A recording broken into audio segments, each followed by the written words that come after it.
தமிழக முதலமைச்சர் விஜய் மக்களுக்கு ஆண்டுக்கு 3 எல்பிஜி சிலிண்டர்கள் இலவசமாக வழங்கப்படும் என்றும் பெண்களுக்கான கட்டணமில்லா பேருந்து பயண திட்டம் விரிவுபடுத்தப்படும் என்றும் அறிவித்துள்ளார்.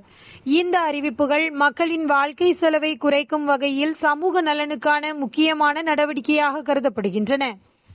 எரிவாயு சிலிண்டருக்காக செலவழிக்கப்பட்டு வரும் தொகையினை அவர்களுக்கு வழங்க அரசு முடிவு செய்துள்ளது.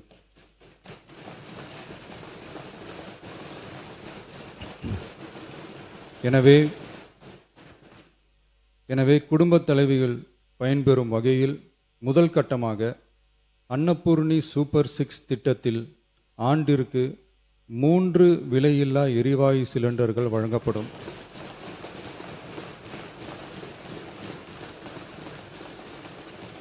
எரிவாயு சிலிண்டருக்கான விலை பயனாளிகளின் வங்கி கணக்கில் நேரடியாக வரவு வைக்கப்படும்.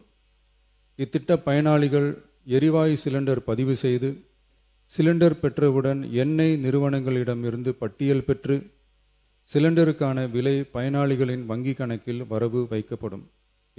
எல்பிஜி சிலிண்டர்கள் இலவசமாக வழங்கப்படுவது ஏழை மற்றும் நடுத்தர குடும்பங்களுக்கு பெரும் நிவாரணமாக அமையும். சமையல் செலவுகளை குறைப்பதோடு பெண்களின் குடும்ப சுமையை தளர்த்தும். இதனால் மக்களின் அடிப்படை தேவைகள் பூர்த்தி செய்யப்படுவதோடு வாழ்க்கை தரம் உயர்த்தப்படும். பெண்களுக்கான இலவச பேருந்து பயண திட்டம் மாநிலம் முழுவதும் விரிவுபடுத்தப்படுவதால் மாணவிகள், வேலைக்கு செல்லும் பெண்கள் மற்றும் கிராமப்புற பெண்களுக்கு பெரும் நன்மை கிடைக்கும். இது பெண்களின் சமூக மற்றும் பொருளாதார முன்னேற்றத்திற்கு முக்கிய பங்களிப்பாக இருக்கும். அரசியல் வட்டாரங்களில் இந்த அறிவிப்புகள் பெரும் தாக்கத்தை ஏற்படுத்தியுள்ளன.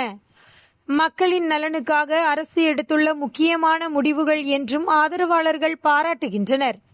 மறுபுறம் எதிர்க்கட்சிகள் இவை தேர்தல் நோக்கத்திற்கான அறிவிப்புகள் என்று விமர்சிக்கின்றன. மொத்தத்தில் ஆண்டுக்கு 3 எல்பிஜி சிலிண்டர்கள் வழங்கும் திட்டமும் பெண்களுக்கான இலவச பேருந்து பயண திட்டமும் தமிழக மக்களின் வாழ்க்கையில் நேரடி தாக்கத்தை ஏற்படுத்தும். இந்த அறிவிப்புகள் சமூக நலக் கொள்கைகளை வலியுறுத்தும் வகையில் அரசின் மக்கள் சார்ந்த நிலைப்பாட்டை வெளிப்படுத்துகின்றன என்பது குறிப்பிடத்தக்கது.